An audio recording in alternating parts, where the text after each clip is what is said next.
Vəziyyət o qədər də ürəkaçan görünmür. Bəzi iddialara görə Donald Trump Ukraynaya bəzi sülh təklifləri irəli sürüb, ümumilikdə isə bu Qərb mətbuatında sülh planı adı ilə keçir. Bunu sülh planı yoxsa kapitulyasiya sənədi adlandırmalıyıq, bu ayrı bir müzakirə mövzusudur. Çünki 28 bəndə diqqət yetirdiyimiz zaman heç bir bəndin Ukraynanın milli və təhlükəsizlik maraqlarına cavab vermədiyini görmüş olmaqdayıq. Bu birmənalı şəkildə Rusiyanın xeyrinə ola biləcək qərarları özündə ehtiva edir və xüsusilə də bəndlər nədən ibarətdir? Əsas bəndlər budur ki, Ukrayna bu ərazilərdən imtina etməlidir. Söhbət Donbasdan gedir ümumiyyətlə.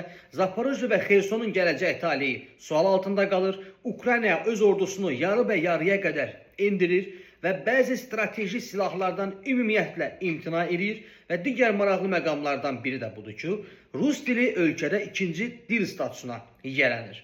İndi sualım sizədir ki, bunu kapitulyasiya sənədi yoxsa sülh planı adlandırmalıyıq?